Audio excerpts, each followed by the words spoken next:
No telling where that goes.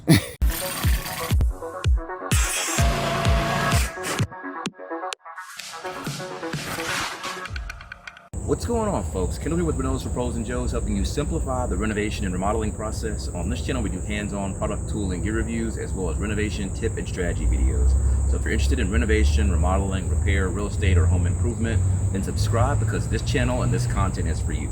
So in today's video, I'm going to be showing you how to install a gutter drain pipe. So I've got a lot of different supplies here. We're going to run through each one of these different types of supplies and go through a brief description of the type of scenarios where these would be more ideal than other selections. And I'm going to have a hat on today because there are 10,000 mosquitoes out here. That's why I've got this citronella candle here burning. You may actually even see some mosquitoes and bugs flying around in front of the camera. This actually doesn't have anything to do with our demo today. So the first thing that I want to talk to you guys about today with regards to installing a gutter drain pipe is going to be the type of pipe that you use. Now, you more or less have three categories of pipe, and it's really just two. So the first category that I don't really consider to be a category of pipe is going to be the type of pipe that you can buy all in an accordion style pipe that you just pull out and then you just attach it to the gutter. So that's going to be your least expensive option, and I don't have that with me over here at our demo table today. When we go out to the job where I'm going to show you guys the actual install, I'll show you what that old pipe looks like, because we're going to be removing one of those basic style pipes and going back with something a little bit more substantial. So the other two styles of pipe are going to be more like this. Now, this is going to be your corrugated pipe, and it comes in two different styles, which is going to be perforated and non-perforated. This is non-perforated, which means it does not have holes in it. And so you can buy this type of pipe typically in 25, 50, and 100-foot rolls, and it all looks very similar. A lot of times, if you get the perforated style, you'll just have slits in here just like this, which allow water to run out. Depending on the application where you're going to be using the pipe, will determine which type of pipe you want to use. I'm going to be using the non-perforated today because my goal is to drain as much water away from the structure where I'm going to be installing this drain, because it does not have a great deal of slope, and so I want to make sure that we get as much water out and away from the structure when there's a ton of rainfall that occurs. Now, if you're going to be working in an area where you're more concerned with being able to allow some of the water to run out of the pipe and be absorbed into the soil as it runs to its destination, then a perforated pipe may be an excellent option for that type of installation. Also, if you're going to be using a type of installation where you're going to be using any type of rocks and mesh and things like that to allow the water to filtrate down through the soil from the surface, then you also would want to consider using a perforated pipe, but that's not going to be what we're going to be using today. Now, one of the other things that you have to consider when you're going to be installing your drain pipe is going to be how you're going to attach it from the gutter downspout. Now, some gutter downspouts have elbows on the bottom, which can turn at approximately a 45-degree angle, and sometimes you may want to attach your pipe to that. Other times you may want to remove that 45 and attach your plastic directly to the downspout and run it down into the ground. And so if you're going to be using your downspout and keeping it in place, one of the things you want to consider is going to be how you're going to attach it. Now, I've seen downspout adapters like this used. I personally prefer to use this type on the straight downspout because it's easier to get it exactly in place and run it the way that you want to, as opposed to trying to install it onto the 45 and kind of sloping it out away. You can use that technique if you're in a pinch, but I believe that taking off that downspout 45-degree angle and putting this type of piece on there directly is going to be a lot better situation. Okay, so this is the 45-degree downspout elbow that I was talking about. Now, some would prefer to try to install this type of piece on here, but it's not the most ideal scenario, even if you have it turned this way, because it's going to be more difficult to try to get that pipe to go where you want it to, unless you've got this thing sitting just above the ground and you're able to position this adapter where it's going to fit snug with the ground, where the pipe and everything can't easily move. Now, with regards to the 45, you're also going to want to consider just taking this piece completely off and then installing your adapter here on your downspout and then either running it down into the ground or using a different fitting and running it out into the yard. And so we've got several different options here to consider when we're going to be doing that. Now, once you've decided that you're going to remove your elbow here, then it's more of a question of how you're going to set up the rest of your setup. Now, another thing that I want to mention before we go any further is going to be one big question that you've got to be able to answer up front is going to be whether or not you're going to be installing this on a property that has covered gutters or it's got open gutters. And also, not only do you have open or closed gutters, but do you have a lot of trees and pine straw and leaves that fall throughout the year, because this is going to make a big difference with regards to the way that you're going to install your system.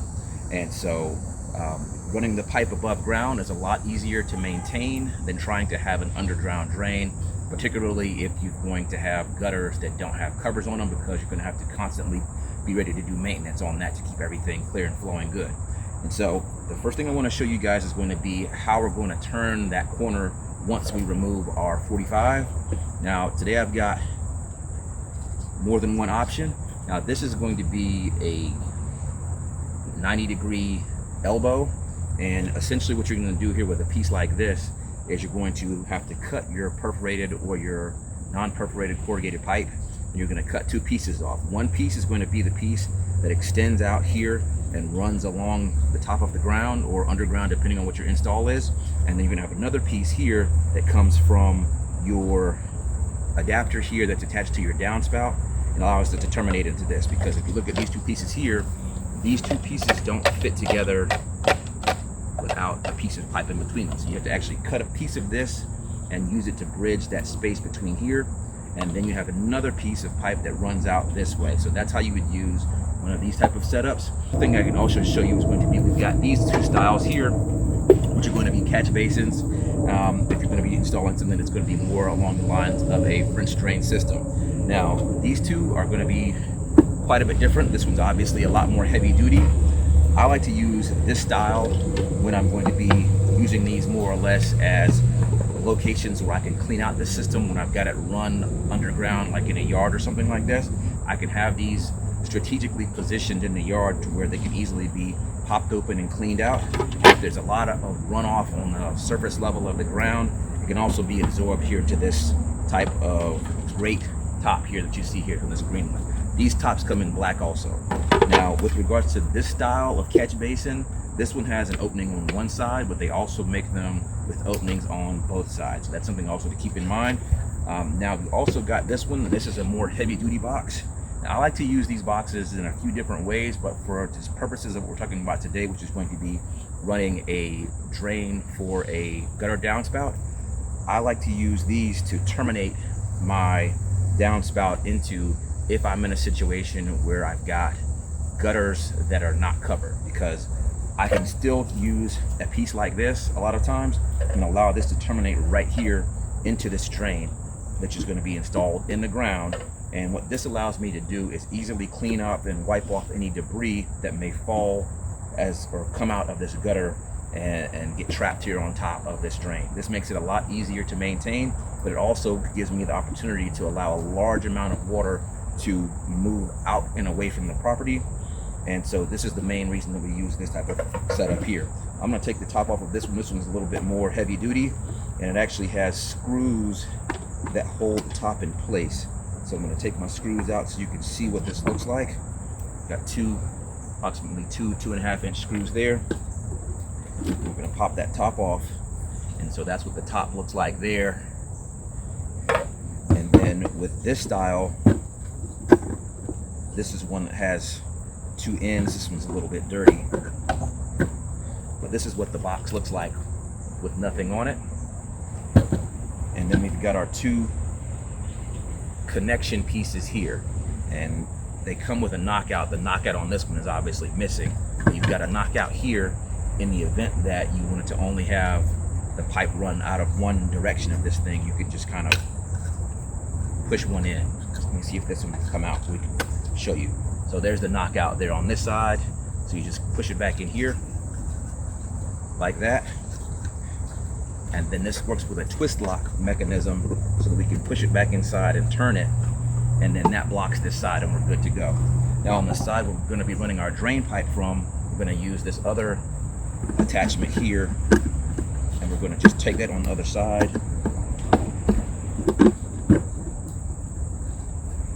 On here.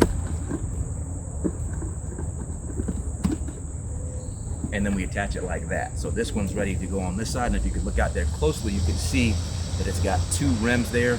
That allows for the pipe to slip right in here, and we can go ahead and run it out to our destination where we want the pipe to terminate. So that's a brief rundown of these different scenarios. In order to be able to do this type of project, you are going to want to have a good set of scissors to be able to cut through this pipe. You want to make sure that you're measuring off how much pipe you're going to need, and it's always better to cut off a little bit more than you need and then trim it out as you work with your install closer to your finish time. So I think I've covered everything there. You may want to have a small shovel if you're going to be working in a tight space.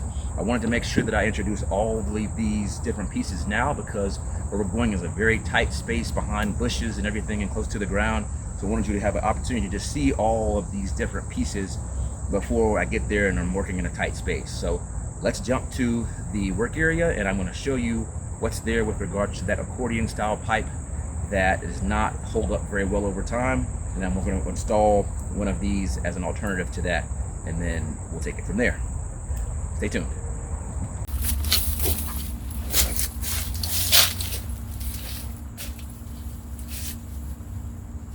All right, so we're out here on location as promised, and the first thing that I want to show you is going to be, this is the corrugated style pipe that I was referencing before. And as you can see, it's just stuck on the end here. And one of the downsides to using this type of pipe is that it only extends out a relatively short distance. So this piece is almost extended out all the way. It probably can extend out another 6 or 7 inches or so. But outside of that, it's extended pretty much as far as it will go. And depending on your application, this may not be a far enough run to get the water far enough away from your property. And additionally, these type of pipes are a lot more prone to cracking here at the joints. This one's actually not in terrible shape, but there's other ones out here on this property that have already split open, which is part of the reason why we're going to be replacing all of these today. So this is the style that you may have seen or be considering as your least expensive alternative. And if you're in the store, it looks more like this. It's all scrunched down, but this one's got to go. And so what I was saying before is that frequently on installs like this, you would have a downspout already that's here. And you can see that this one had a rock behind it to hold it in place. And so as we look here, we can see that this rock was holding that piece of pipe in place.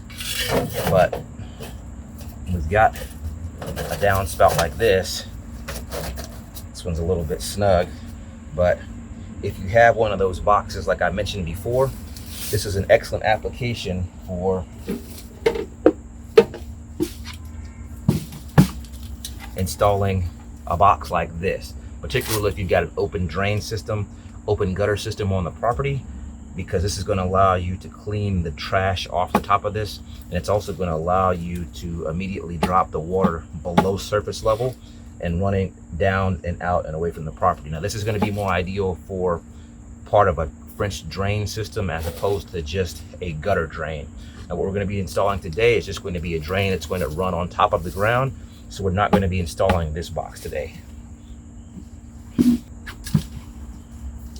And while I'm down here, I wanted to at least compare these two types of boxes side by side so that you can see that in application, this drain, while it may seem like it was a good idea to use this as a termination point for a downspout, as you can see here, once we're next to a 6-inch gutter with a 5-inch spout, you can see that this is going to be awfully small to try to have all the water that's coming out of here terminate into. This is going to be a much better and more suitable size drain to be able to catch that water as it's coming down there.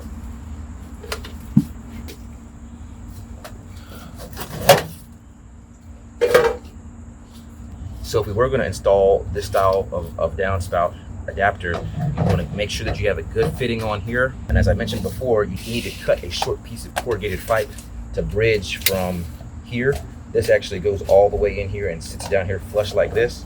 So you want that to be there, and you want to cut it short enough to be able to bridge and have this elbow sit down below the surface here. And then you tie in your second piece of drain pipe to run out this way. And so that's the overall idea behind doing it that way. And those are essentially the three methods. As I've mentioned before, I kind of shy away from trying to install a pipe on here just like this, because in most applications it's just not going to be tight enough, including this application here.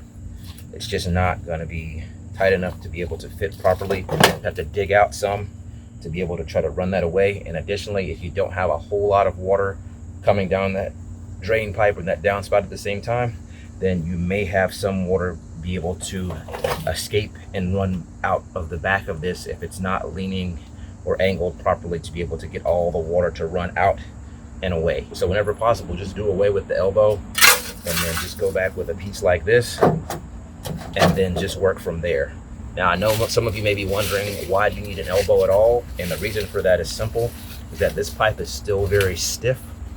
And while in some applications you may be able to bend it and force it to hold its shape to be able to run it out into the yard, it's just much easier to be able to put an elbow in it and have everything lay down relaxed. And that way you can just kind of put everything and position it exactly the way that you want it, and then cover everything else up with your dirt or your rock, whatever you're going to go back with, without having to constantly have to wrestle with this pipe, because it can be pretty temperamental, because it's been wound up on a roll, and when you unroll it, it's going to take some time for it to relax into place.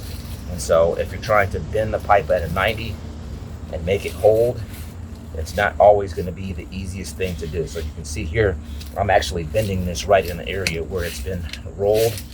As I said, you can do that, but it's not always going to work out the best for you. Just something to keep in mind. And remember that if you're going to have an installation like this on a property that does not have covered gutters, you need to always be keeping in mind how you're going to clean out these downspouts and how you're going to clean out these pipes. Because you got a pipe like this running underground with no way to clean it out, no clean outs in the system whatsoever, you're going to end up having to dig that up, because you're going to eventually get leaves and debris out of your gutters down into that pipe, and you're going to eventually get it packed down to the point where it can't be dislodged. You're going to have to pull everything up and either throw it away or clean it out substantially and then put everything back down. So always keep that in mind as you're planning out your system, is going to be how you're going to be able to maintain it once and if you get debris in it. And if you've got trees and things like that around close to the property, then that's going to be an assumption that you're going to have to work with those type of predicaments unless you put covered gutters on the property. So sorry we didn't get to dig this up and install like I had planned, but I did not expect to run into an existing mystery pipe here in the ground. So maybe I will shoot some footage of this once we're able to go ahead and dig this up and actually see where in the world this does go. So that will be a video for another day.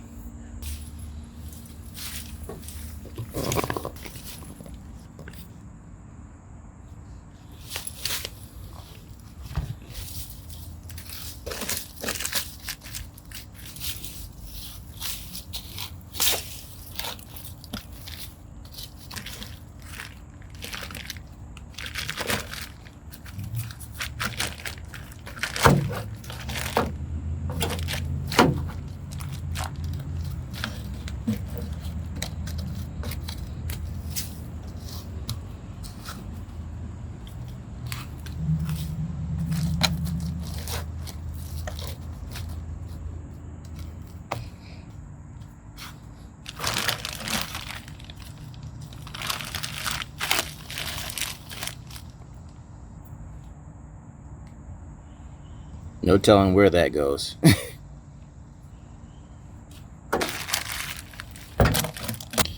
I'm going to get to work on this, but we'll just leave the video right here at "to be continued."